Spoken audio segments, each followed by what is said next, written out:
بدأت تتعافى؟ طيب استعد معايا بقى للجزء الأصعب. أحيانا أصعب حاجة في التعافي إنك تحس إنك عايز ترجع للمشكلة اللي كنت بتحاول تهرب منها. بتحاول تدور على شخصيتك القديمة وتبدأ تقارنها باللي بيحصل معاك في الوقت الحالي.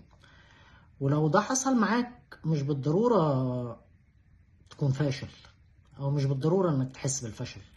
ممكن تكون فعلا بدأت تتعافى بجد، لأن إحنا ساعات بنتخيل ان اول ما نبدأ التعافي كل حاجة هتتحسن، يعني هتبدأ ترتاح، هتبقى اقوى، الألم هيبدأ يختفي.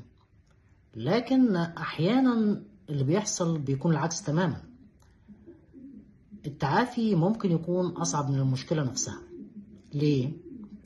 لان طول الفترة اللي فاتت ممكن تكون استخدمت حاجة معينة علشان تهرب من وجعك، تهرب من خوفك، من غضبك، من وحدتك، او من حاجات حصلت معاك وما كنتش عارف تتعامل معاها ازاي. ولما تبدأ تتعافى الوسيلة اللي كنت بتستخدمها للهروب بتختفي. يعني كان هتلاقي في وقت كبير جدا عقلك الباطن بيدي اشارات معينة بحيث ان هو يخليك على طول في الكومفورت زون، ما تخرجش منها.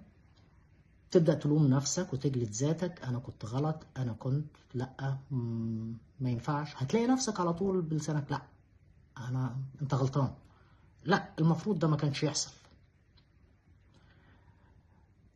ولما بتبدأ تتعافى الوسيلة دي بتبدأ تختفي، وفجأة تلاقي نفسك قدام مشاعرك، قدام نفسك، وقدام أسئلة كنت طول الوقت بتحاول حتى ما تسألهاش لنفسك. أنا زعلان ليه؟ أنا خايف من إيه؟ أنا مين؟ أنا هعمل إيه في حياتي دلوقتي؟ أنا أصلا مين من غير الحاجة اللي أنا كنت متعلق بيها؟ وده ممكن يخليك في لحظة تقول هو أنا كنت أحسن قبل ما أبدأ أتعافى؟ والإجابة هنا لأ، أنت مش أسوأ، أنت بس بدأت تشوف حاجات كانت مستخبية. ودي واحدة من أصعب مراحل التعافي، إنك تتعلم تعيش من غير هروب، إنك تتعلم تحس من غير ما تدمر نفسك، إنك تتعلم تواجه من غير ما ترجع للطريقة القديمة اللي كنت بتستخدمها.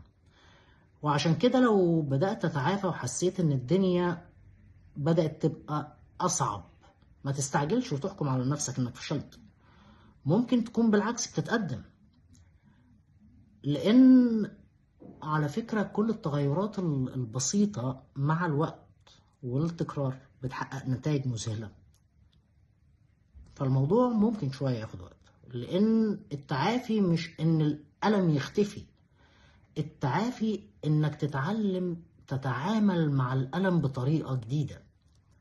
ومع الوقت الحاجة اللي كنت فاكر إنك مستحيل تعيش من غيرها هتبدأ تكتشف إنك تقدر تعيش من غيرها. مش لأنك بقيت أقوى منها بس، لا، لكن لأنك بدأت تبني حياة مش محتاج تهرب منها. فلو أنت في بداية التعافي وبتحس إن الطريق صعب، دايما افتكر صعوبة التعافي مش معناها إنك ماشي غلط. أحيانا أصعب جزء في التعافي هو أول مرة تبدأ تعيش فيها من غير ما تهرب.